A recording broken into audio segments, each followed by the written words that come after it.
try to do anything with me. And this is the thing. Betty, she was married to a black man. She was having problems with Carl. Stacy, she was married to Peter, okay? And Peter was retiring and they were staying in Hawaii, okay?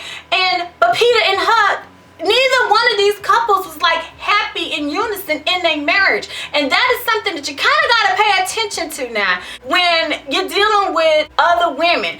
I just don't think it's even all about being friends with the opposite sex. Sometimes the friends that you are that's the same sex as you will cause you problems as well. That's why you need to check their ass at the beginning, and you just need to let women know, like, if you about that life, I'm not.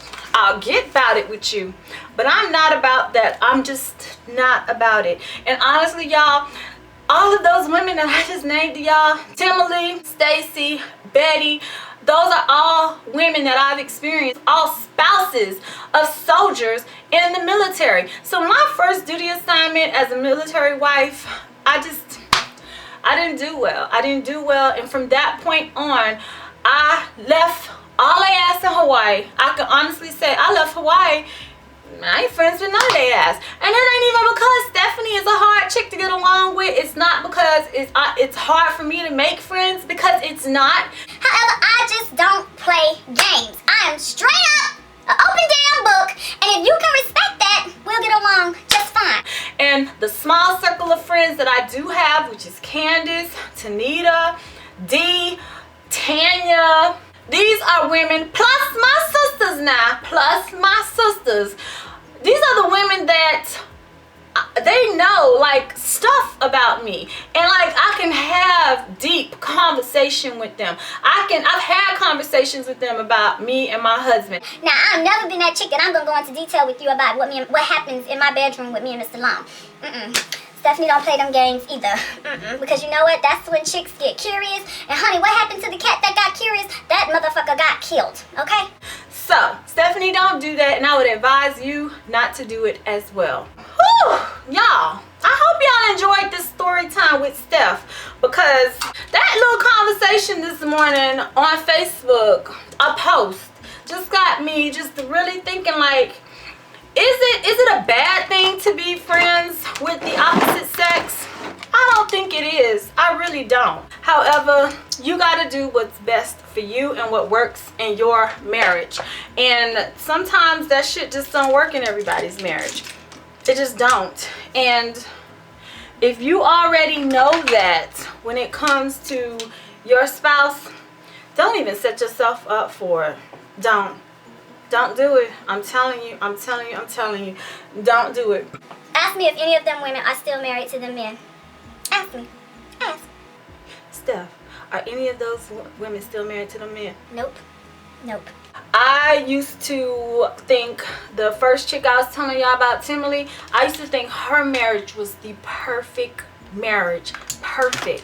Oh my gosh, just all the stuff that she used to tell me. You know, I just was like, her husband could do no wrong. Until one day they got into an argument while they were on the phone with me, while she was on the phone with me, and honey, he called her a psycho bitch. I was like, okay, well, my husband ain't never called me out my name. He has never disrespected me. Told y'all, he don't play that shit. So, ain't nothing to be perfect about this relationship right here. Ain't nothing perfect. Stacy and Pete didn't stay together just because they had just grew apart. And Carl and Betty had unrealistic marriage goals. And he just was trying to just be a regular husband. But she just had unrealistic marriage goals. And their marriage didn't work for that. So, just to say all of that, you know, me and James just don't have friends outside of our marriage that are opposite sex. There are no other men's phone numbers in my phone. I can tell you what men's phone numbers are in there, and that's my father-in-law, all my brother-in-laws, and my sister that's married. Her man, her husband's phone number is in my phone.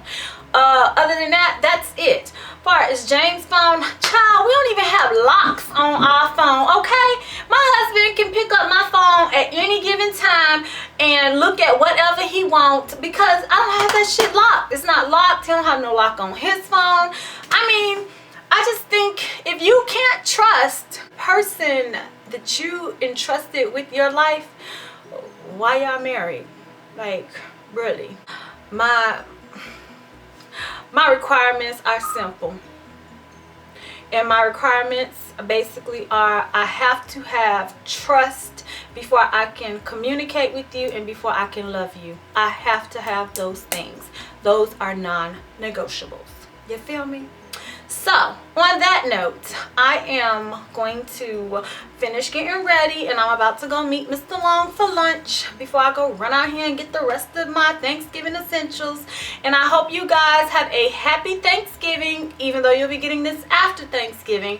I hope you all have a happy Thanksgiving and I hope you enjoyed this video. I will see you guys in the next video.